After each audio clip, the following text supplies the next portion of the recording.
in the fridge bago masira. Or karamihan ng ginagawa kong pudding ay ganito. Yung mga pasira ng tinapay bago mag-expire or expire na, we have to put it in the fridge. Basta wala pang mold, okay pa siya.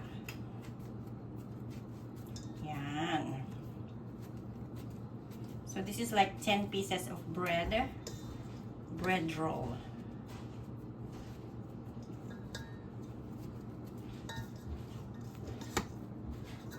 And then lagyan ng Not yet. Nakaluto akti ka tayo. Balo-balo ng raisins. Where is my cinnamon?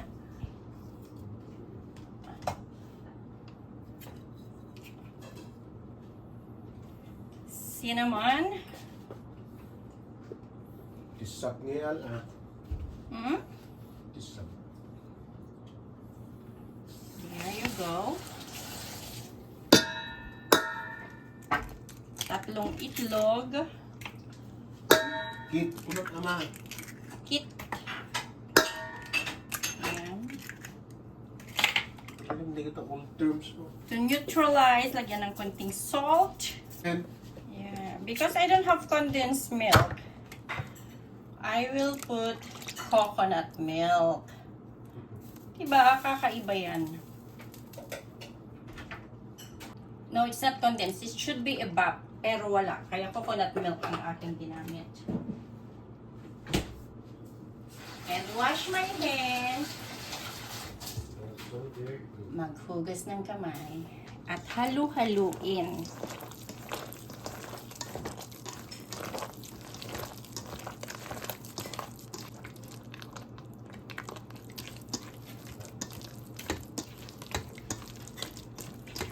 Kaya minsan, dito sa bahay, ay, bakit namatay?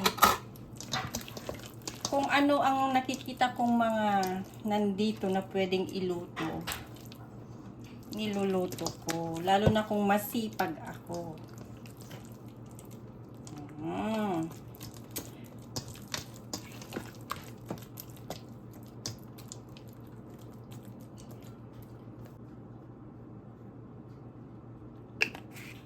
At walang lasa, hindi ako naglagay ng asukal or whatsoever.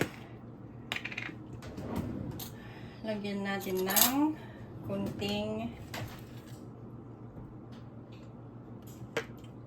honey. Natural.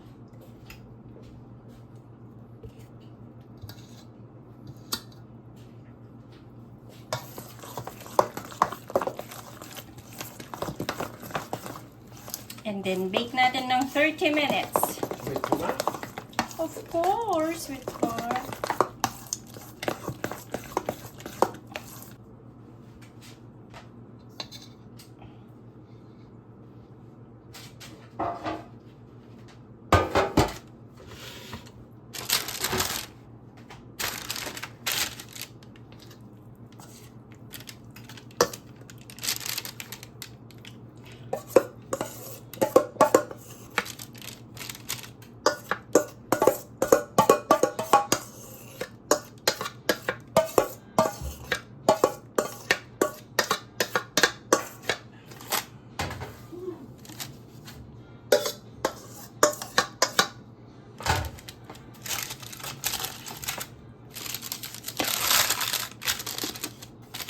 Kanina pala, nag-bake ako ng cookies. Hindi ko na ipakita kung paano ko binake. But I'll show you the outcome of the cookies.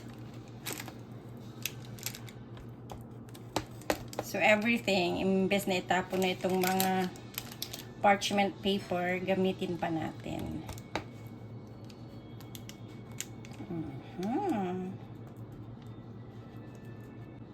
So bake for 30 minutes.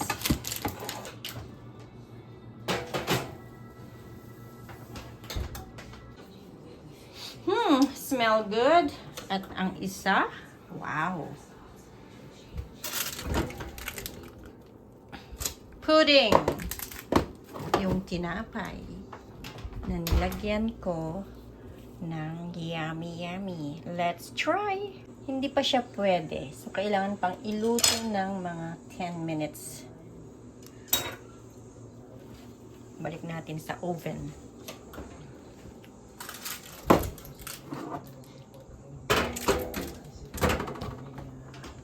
This is the one that I bake. Chocolate chips cookie with oatmeal. Dessert, pudding, apple pie, and ice cream. Let's eat.